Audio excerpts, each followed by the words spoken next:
Halo, selamat malam teman-teman. Apa kabar? Eh, Hari pertama masuk tahun ajaran baru ya. Ibu-ibu nggak terlalu repot kan? Karena hari ini kita nggak perlu nganter anak-anak ke sekolah, tapi lebih ribet di rumah ya. Oke, ya tetap diikutin lah ya. Tetap ada PR segala macam gitu. Baik, teman-teman. Saya kan pernah buat video tentang serangan jantung ya. Jadi waktu itu pas suaminya BCL meninggal, Ashraf itu jadi heboh banget kan. Karena serangan jantung. Jadi waktu itu banyak orang membahas tentang serangan jantung. Kebetulan saya juga pernah kena serangan jantung gitu. Dan ternyata video saya itu waktu itu rekamannya di dalam ruangan, jadi nggak jelas. Jadi saya baru baca-baca komen orang ya, itu banyak banget yang ini, Mbak suaranya nggak jelas, mendengung. Nah seperti itu gitu. Jadi saya mau cerita ulang nih. Jadi uh, kalau kita baca-baca artikel-artikel tentang serangan jantung itu, setelah saya ngalamin sendiri, itu banyak benernya gitu.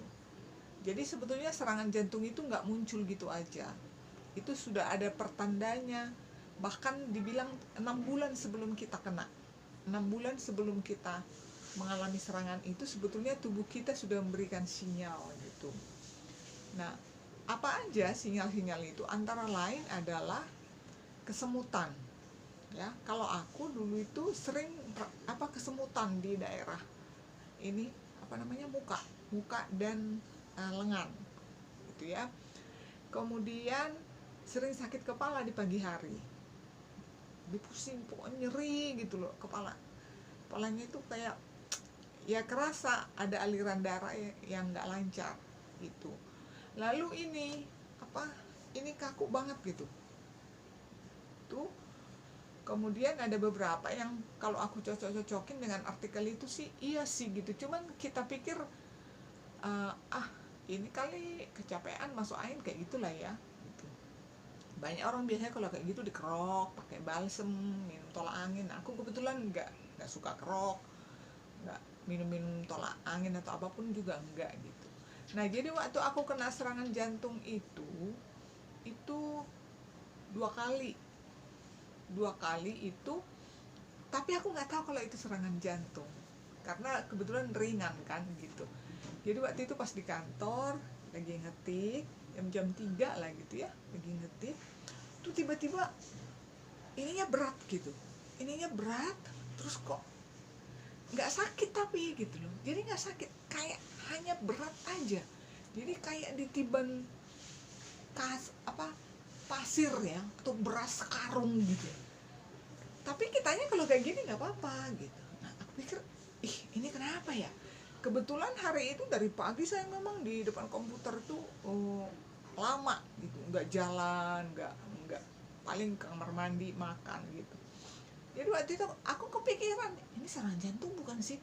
Cuman yang aku tahu kalau serangan jantung itu kan dia ini sampai ke sini ya, kakunya gitu. Jadi katanya begitu ini terus menjalar sampai ke sini lalu ke rahang gitu kan. Nah aku enggak gitu. Jadi waktu itu aku jalan, aku gerak-gerakin, tapi kok ininya tetap nggak hilang-hilang.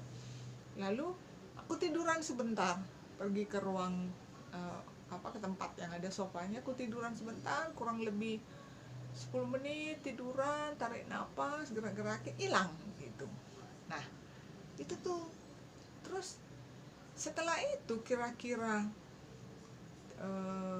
seminggu kemudian saya kena lagi. Ini sore juga, jadi setelah beraktivitas kemudian pas mau pulang kantor kayak gitu lagi. Nah karena udah pernah kemarin kayak gitu, aku anggap sepele kan, antar juga hilang sendiri gitu. Jadi aku pulang dibonceng naik motor sampai ke rumah, masih tetap dia nggak hilang beratnya ini. Tapi aku paksakan ini beraktivitas, jadi di rumah nyuci piring, terus nyuci, aku masih nyuci malam hari, bayangin nyuci. Habis nyuci aku mau tidur, kok rasanya makin berat gitu loh, makin berat. Dan mulai ini nih, ininya apa namanya tuh kaku, kayak kaku gitu. Aku mulai agak takut tuh. Terus ininya aku miringin, sakit, kok rasa sakit. Aduh, ini kenapa ya? Aku pikir gitu. Aku suruh anakku ini apa namanya, Rian, waktu itu aku suruh olesin kutus-kutus, dipijit-pijitin sampai akhirnya aku tertidur. Udah. Nah, setelah itu selesai. Aku nggak tahu kalau itu serangan jantung. Nah, aku baru mulai menghubungkan bahwa itu serangan jantung setelah keluar hasil tes medical check up yang jadi sebulan sebelumnya itu kami medical check up, tapi belum keluar. Pada saat aku kena itu belum keluar hasil medical check up-nya. Lalu ketika keluar, terus ada itu apa namanya, ischemic anteroseptal. Ini apaan ya, ischemic anteroseptal? Terus dibilang penyumbatan di pembuluh darah jantung. Oh, kok serem banget ya. Serem. Nah, waktu itu di kantor tuh ada 4 kami yang diagnosisnya kayak gini, tapi cuma aku yang ketakutan karena aku udah ngalamin kemarin kan. Nah, dari situ loh aku langsung ke dokter jantung, ke dokter spesialis jantung, lalu disarankan di USG ulang, kemudian di EKG, kemudian treadmill, makin menguatkan bahwa memang ada penyumbatan gitu. Cuman seberapa besar penyumbatannya itu harus dikateterisasi. Nah, itulah yang aku kateterisasi. Dan ya puji Tuhan, dari kateterisasi itu ternyata penyumbatannya memang hanya di satu tempat, di pembuluh darah sebelah kanan, dan hanya di satu titik, dan masih tergolong belum berbahaya lah, jadi hanya sekitar 40-50%. Nah, katanya yang harus pasang ring itu kalau dia sudah di atas 70% penyumbatannya. Nah, yang jadi ya aku sih beruntung ya, maksudnya nggak terlalu ini. Tapi yang bikin aku ngeri juga, dokternya cerita. Jadi walaupun hanya di satu titik bisa fatal juga.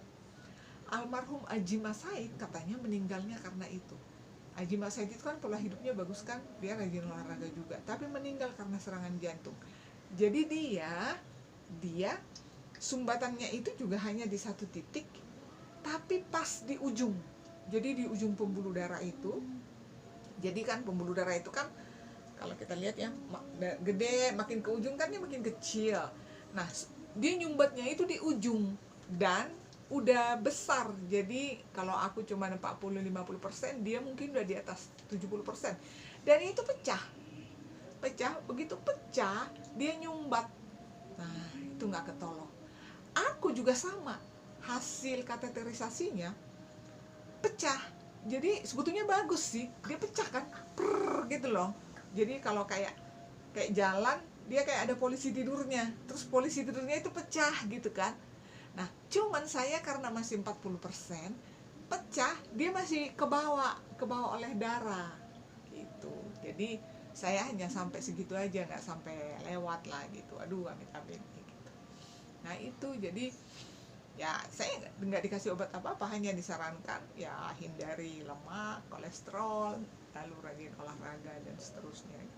Padahal saya itu termasuk yang pola hidupnya bagus sih, cuman ya penyumbatan jantung itu juga nggak semata-mata soal persoalan ini ya, makanan gitu, juga tingkat stres gitu. Nah, kalau aku mungkin stresnya tinggi, ya stresnya tinggi, hidupnya nggak happy.